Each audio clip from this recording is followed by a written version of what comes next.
Hi, I'm back.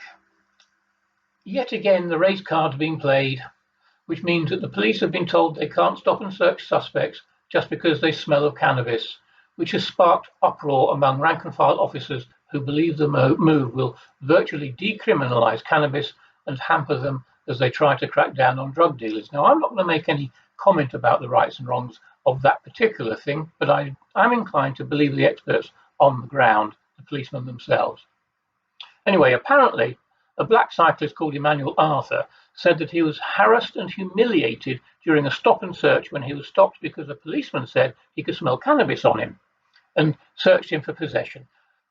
The police investigation found that the officer had used the same approach on other occasions, but with people of all sexes. Notice I said all, I'm being really progressive here, all sexes, not just both, and ethnicities. However, it's still important to acknowledge that Mr. Arthur felt racially profiled. So here's the irony. Mr. Arthur is the founder of Black Cyclists Network, a group which aims to connect BAME cyclists, and he was on his way back from a group ride when he was stopped. But having a Black Cyclist Network is racist. And why is it racist? Because whites are not allowed to have a white cyclist network, and frankly, the vast majority of people of all colours don't feel the need for one because we don't judge you by your colour. Some do, I know. Racism exists in BAME communities as well as white, but the vast majority of people will accept you. So I'm talking about UK now, forget USA, we are not America, remember that. The vast majority of people in the UK will accept you for who you are, the content of your character, if you will, and not for your colour. At least they did before Black Lives Matter and all you virtue signalers started stirring up the hatred again because of something that happened 4,000 miles away in a foreign country.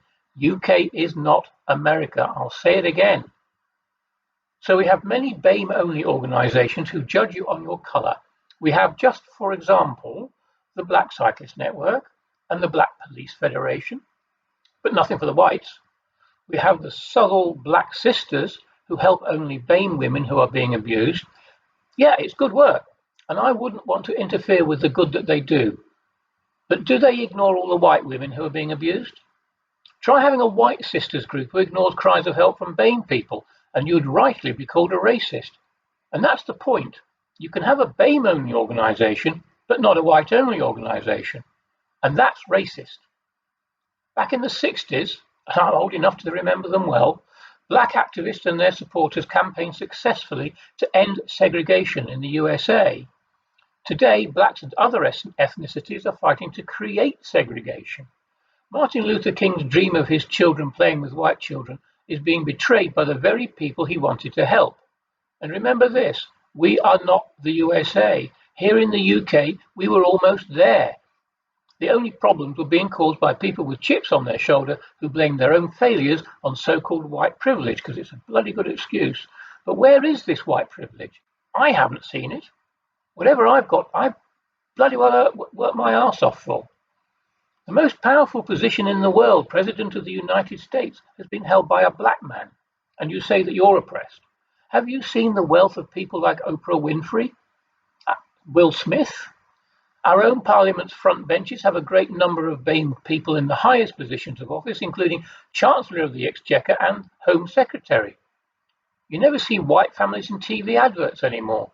Half white, half coloured, but no pure black, but no pure white. BAME presenters now outnumber white presenters on the BBC, and the cull is continuing. The BBC is recruiting only BAME people as trainees and has been doing so for decades. So shortly there will be no white technicians working for the BBC at all. They are getting the jobs because of their colour and not their aptitude, and there are so many other examples of BAME privilege. So where is this white privilege? The so-called woke idiots are the ones who are asleep, and they need to wake up. If we don't stop this soon, the white population won't just be subjugated, it will be eliminated. Oxford BLM leader Sasha Johnson stated that when they are in power, white people won't be equal, they will be slaves. Canadian BLM co-founder Yusra Kagali said that white people are subhuman and are recessive genetic defects. I'm putting something up on the screen, which is her full tweet, and I'm going to give you some of the highlights. It has to be read to be believed. It shows just how hate-filled, stupid, ignorant, and racist this woman is. Let me give you some of the highlights here.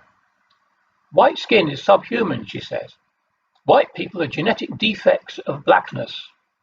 Actually, in my opinion, whites are evolution from blackness, and evolution is a natural adaptation aimed at improving a species. Back to her tweet, she says, melanin is directly linked to fertility and the human reproductive system. I don't know who taught her biology. She lists many ridiculous and non-existent links to melanin, but here's a couple of good ones from her tweet. Melanin is directly linked to the strength of neurosystems affecting capacities like intelligence, memory, and creativity. And my two favorites, which completely expose her stupidity and ignorance. Melanin enables black skin to capture light and hold it in its memory mode, which reveals that blackness converts light into knowledge. Wonderful. Melanin directly communicates with cosmic energy. She has an incredible imagination, this woman. And her conclusion to this tweet is this. Do you ever wonder why black people, after centuries of colonial violence, genocide, and destruction, no matter what systems created to make us extinct, how we keep coming back? It's because we are superhumans. Well, number one, there was no genocide nor system to make blacks extinct. And blacks are not innocent. Even Ghana had an empire, and blacks played as big a part in the transatlantic slave trade as anyone else, not to mention white slavery by blacks over centuries, both before and since that disgraceful part of our history.